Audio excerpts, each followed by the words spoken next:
आइए आप सभी का करियर पॉइंट सीपीजेएस चैनल पे। तो आज हम आपके लिए लेकर आए हैं 50 को ऑब्जेक्टिव हैं जो कि ग्लैंड से रिलेटेड है। ठीक है, ये आपको आगामी जो एग्ज़ाम है उसके लिए भी उपयोगी है। तो चलिए हम आपको बिना देर करके लेकर चलते हैं।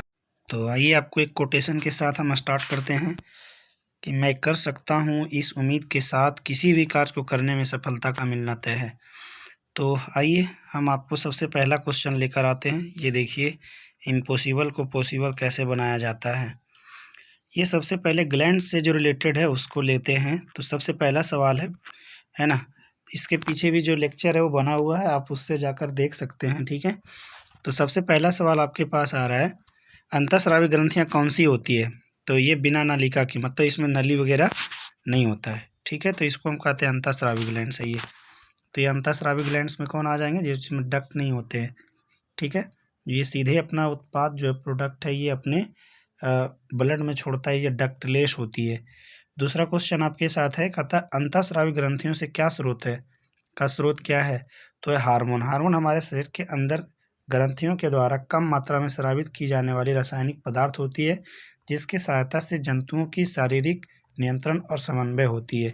चलिए नेक्स्ट क्वेश्चन के ऊपर मैं चलता हूँ। तो नेक्स्ट क्वेश्चन आपके पास आ रहा है, हार्मोन का क्या कार्य है।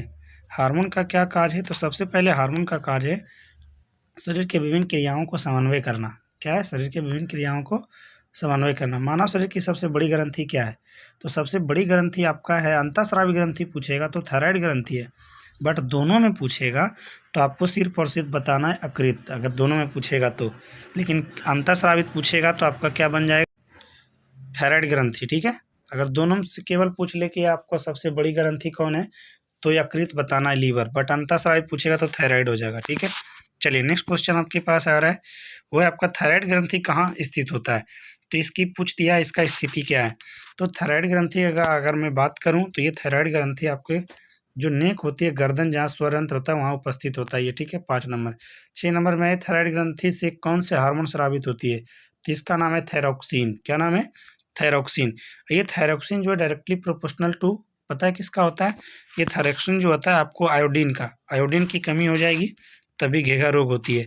थायरोक्सिन में कौन सा तत्व पाया जाता है। तो बहुल मात्रा में आयोडीन पाई जाती है। इसीलिए बच्चों को जो उसकी संतुलित आहार है उसमें आयोडीन अर्थात नमक को लेना ही चाहिए। नेक्स्ट क्वेश्चन आपके पास 7-8 नंबर आ रही है, आयोडीन की कमी से कौन सी बीमारी होती है। तो उसको कहते हैं घेघा रोग, है ना। इसी को हम ग्वाइटर भी कहते हैं, है ना। जिससे क्या होती है, गला मतलब कि प्रभावित होती है, फूल जाती है। अधिवृक्क ग्रंथि क्या है, जिसको कहते हैं एड्रिनल ग्रंथि। ये किडनी के ऊपर पाया जाता है, जो कि आपके इमरजेंसी हार्मोन को सीक्रेट करने में सहायता करती है ये, है ना। अब एक है 3 नंबर क्वेश्चन, अधिवृक्क ग्रंथि कौन सा हार्मोन बनाती है। तो एड्रिनलिन हार्मोन। ठीक है, एड्रिनलिन हार्मोन को और भी नाम है। नेक्स्ट है, अधिवृक्क ग्रंथि कौन सा हार्मोन बनाती है। 10 नंबर, ये तो हो गया। एड्रेनलिन को क्या कहा जाता है। तो आपातकालीन हार्मोन कहते हैं। इसी को कहते हैं फाइट एंड फ्लाइट हार्मोन भी। ठीक है, पिट्यूटरी ग्रंथि को क्या कहा जाता है, मास्टर ग्रंथि। क्यों मास्टर ग्रंथि इसलिए कहता हूँ ना, क्योंकि ये सभी ग्रंथियों के ऊपर इसी का कंट्रोल होता है, इसलिए मास्टर ग्रंथि इसे कहा जाता है। नेक्स्ट क्वेश्चन के ऊपर चलता हूँ। 13 नंबर क्वेश्चन है, पिट्यूटरी ग्रंथि कहाँ स्थित होती है।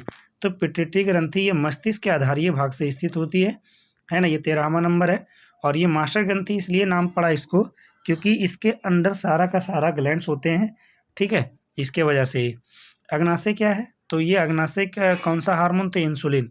ऐसे अग्नाशय हमारा मिश्रित ग्रंथि है, जो कि एंजाइम और हार्मोन दोनों सेक्रेट करती है। मिश्रित ग्रंथियों की संख्या 3 होती है।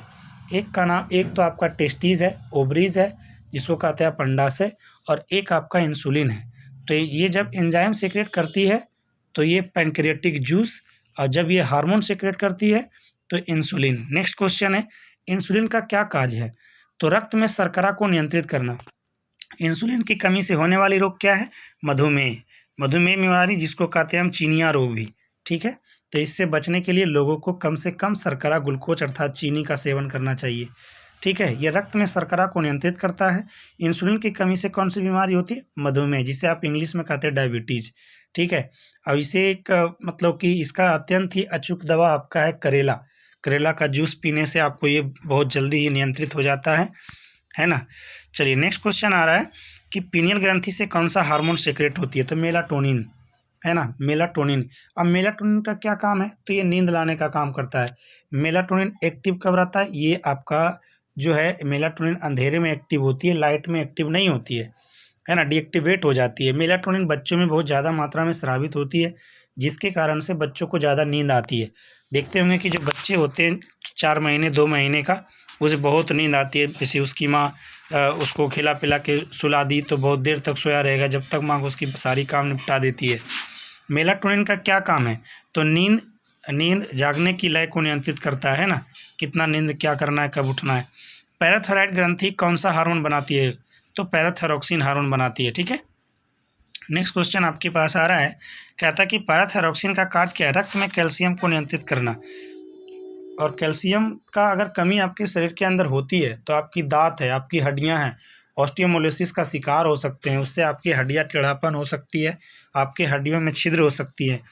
अगला है थैमस ग्रंथि कहाँ पाई जाती है, तो थैमस ग्रंथि आपके जो बच गुहा है, जिसको हम कहते हैं छाती के अंदर जो उपस्थित खाली स्थान है, उसमें पाई जाती है। थैमस ग्रंथि कहाँ पाई, तो छाती में, जिसको हम कहते हैं क्या, वक्ष गुहा कहते हैं, चेस्ट में पाई जाती है। ऐसे पसलियों की संख्या 12 दूनी 24 होती है, बट आपके छातियों में अगर हड्डियों की संख्या पूछी जाए तो टोटल 25 होती है। एक स्टेर्नम नामक जो हड्डियां होती है, उसी से रख के ये बिल्डिंग किया हुआ रहता है एक तरह से।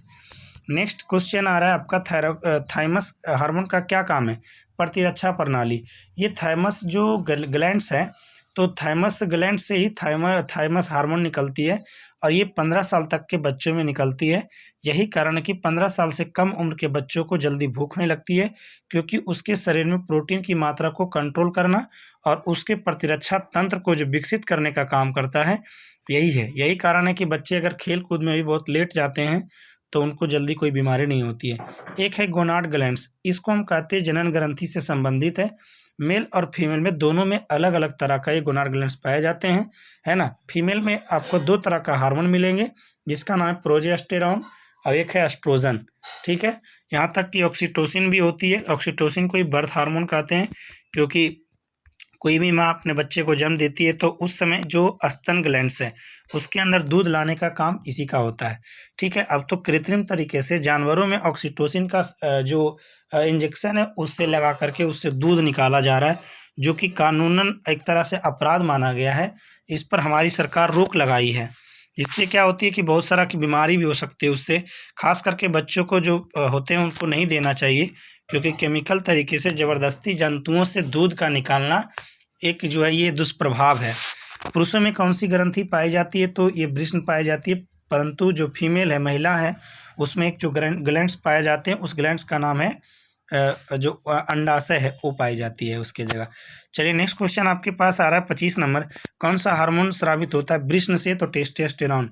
टेस्टोस्टेरॉन मात्र एक हार्मोन है जो मेल के अंदर स्रावित होती है, और उसके जो उसकी सेक्सुअल नेचर है उसे कंट्रोल करती है।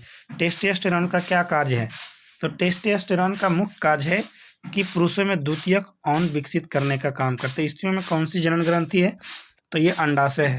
अंडाशय से प्रत्येक मंथ अल्टरनेट ओवरीज से एक अंडाणु निकलती है, जो कि फिलोपियन ट्यूब में आकर के वेट करती है।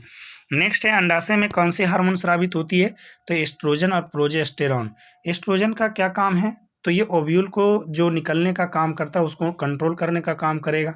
जनरली जो गोलियां बनती है गर्भ निरोधक, एस्ट्रोजन और प्रोजेस्टेरॉन को मिश्रित तरीके से बनाया जाता है। एस्ट्रोजन का क्या काम है, तो स्त्रियों में द्वितीयक यौन लक्षण को कंट्रोल करना, विकसित करना। प्रोजेस्टेरॉन का क्या कार्य है, तो प्रोजेस्टेरॉन का कार्य है गर्भावस्था को बनाए रखना, यहाँ तक कि बच्चों जो माँ के यूट्रस में गर्भाशय में होल्ड करके रखने का काम ये प्रोजेस्टेरॉन का भी है।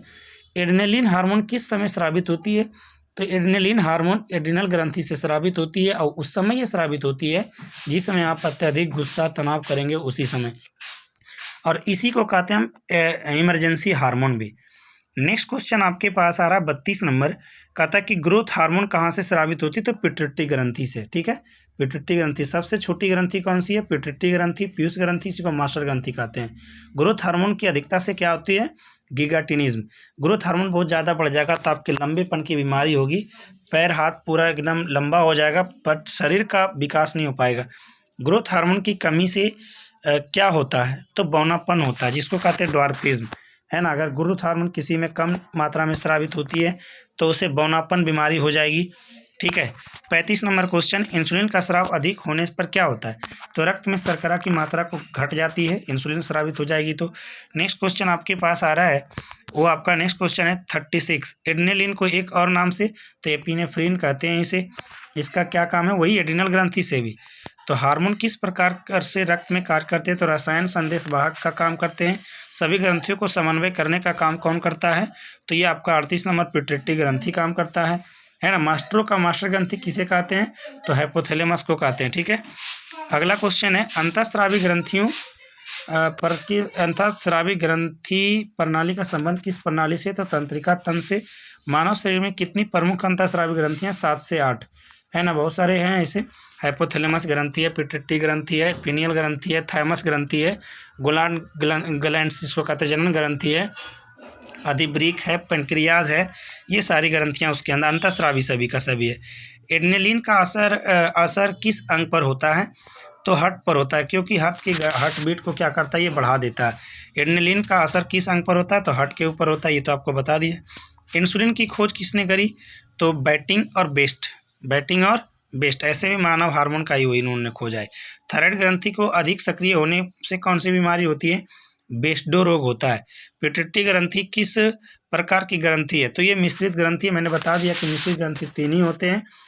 ये आपका अग्नाशय होता है, और ये टेस्टिस है, और एक ओवरीज है ना, अंडाशय। हार्मोन का अतिस्राव कहलाता है हाइपर सेक्रेशन, और हाइपर सेक्रेशन से होने से दिक्कत हो जाती है। अगर आपको ग्रोथ हार्मोन ज़्यादा मात्रा में स्रावित होती है तो आपकी लंबाई बढ़ जाएगी, जिसको कहते हैं गिगाटिनिज्म। हार्मोन का काम कम स्रावित क्या है, हाइपोसेक्रेशन कहलाता है ये, ठीक है। इसका काम क्या है, अगर कम मात्रा में स्रावित हुई तो बौनापन भी हो सकता है। नेक्स्ट क्वेश्चन है, हार्मोन का काम स्रावित होने से क्या होता है, तो ये हो गया हाइपोसेक्रेशन। कहते हैं कौन सी ग्रंथि बच्चों की बड़ी वयस्कों की छोटी हो जाती है, तो थाइमस ग्रंथि, क्योंकि बच्चों में ज़्यादा एक्टिव होता है, जो कि प्रोटीन बनाने का अथक काम करता है, और इसी प्रोटीन के वजह से वो जो है खेलता कूदता रहता है, तो उसकी माँ जो है ढूंढते चलती है कि मेरे बच्चे कहाँ गए, अभी तक खाना नहीं खाए। यहाँ तो इसको प्रोटीन मिल रहा है थाइमस ग्रंथि से, तो खाना क्या खाएगा आपका बच्चा। अंतःस्रावी ग्रंथि सीधे कहाँ स्रावित होती है, तो रक्त में, है ना, क्योंकि हार्मोन होती है, तो हार्मोन को चलने के लिए रक्त की आवश्यकता होती है। शरीर की गति का समन्वय कौन करता है, तो तंत्रिका तंत्र और अंतःस्रावी ग्रंथि दोनों मिलकर करता है शरीर की ग्रंथि, ठीक है। तंत्रिका तंत्र और ये आपका अंतःस्रावी ग्रंथि। हार्मोन की जो क्रिया है, हार्मोन की क्रिया की गति कैसी होती है, तो धीरे धीरे लेकिन लंबे समय तक प्रभावी रहती है। तो ये आपका रहा 50 क्वेश्चन, है ना। ये कैसा लगा, और इससे रिलेटेड जो वीडियो है आपको पीछे भी दिया गया है। अगर ये आपको अच्छा लगा तो वीडियो को ज़रूर लाइक करें, सब्सक्राइब करें, अपने दोस्तों के पास भी शेयर करें। ये छोटी सी समरी है, इसमें हमने सारा कुछ लिया है कि थायराइड ग्रंथि से कौन सा हार्मोन, इसका काम क्या है। तो थायराइड ग्रंथि से आपका जो है थायरॉक्सिन हार्मोन उपापचयी की क्रिया को नियंत्रित करता है। पिट्यूटरी ग्रंथि ग्रोथ हार्मोन वृद्धि को नियंत्रित करता है। अधिब्रीक ग्रंथि एड्रेनलिन आपातकालीन जो क्रिया है उसमें अग्नाशय इंसुलिन रक्त में शर्करा को नियंत्रित करता है। वृषण टेस्टोस्टेरोन और जो पुरुषों में यौन लक्षण है उसको कंट्रोल करने का काम करता है। जो नेक्स्ट है इसमें आपका जो है अंडाशय, तो ये अंडाशय में जो है एस्ट्रोजन और प्रोजेस्टेरोन हार्मोन निकलते हैं, और महिला में यौन लक्षण और गर्भधारण को ये कंट्रोल करता है। पैराथायराइड जो है पैराथायरॉक्सिन और कैल्शियम की मात्रा को कंट्रोल करता है। थाइमस थाइमोसिन रोग प्रतिरोधक शक्ति को, और पिनियल ग्रंथि मेलाटोनिन ये नींद को नियंत्रित करता है ना। मेलाटोनिन अगर स्रावित होता है तो नींद आएगा ठीक से, इसीलिए अभी से ही मतलब लाइट में नहीं सोना चाहिए, वरना बुढ़ापा में दिक्कत होगा। आप अपने बच्चों से कहोगे पोता जल्दी नींद नहीं आ रहा है, तो ठीक है, पढ़ा लिखा पोता रहेगा तो आपको बताएगा कि बाबा जी आप तो पूरे के पूरे एकदम जब उस समय थे बड़े जवान, तो उस समय लाइट जला के आप सो रहे थे। ये देखिए हमने क्लास में जो पढ़ाया है उसका ये है, और ये सारे ऑब्जेक्टिव आपका जो इस सब का वीडियो है ये अपलोडेड है, वहाँ से आप देख सकते हैं, बहुत ही इम्पोर्टेंट है आपके एग्ज़ाम के लिए, है ना। ये प्रतिवर्ती क्रिया का स्पेशल लेक्चर है, वहाँ से भी जाकर देख सकते हैं। और ये कोऑर्डिनेट ज्योमेट्री का जो नोट्स है हमने 1 शॉट डाल दिया उसमें 9-10 के लिए, और है ना बेसिक ज्योमेट्री, ये हमारे रसगुल्ले हैं सब, ठीक है। और ये वो रसगुल्ले के सर हुए। एक देखिए यहाँ एक कोटेशन लिखा, ये दुनिया भी बड़ा अजीब है दोस्तों बच्चों, कि ये दुनिया उसी को पढ़ा लिखा समझती है जिसकी नौकरी लग जाती है। मेहनत करने वाला का कोई मोल नहीं है, इसलिए आप जी जान लगा के पढ़िए, ठीक है। और बाकी थैंक्स फॉर वाचिंग, ठीक है। तब तक के लिए बाय, टाटा, थैंक यू, धन्यवाद। चलो स्वस्थ रहें, व्यस्त रहें।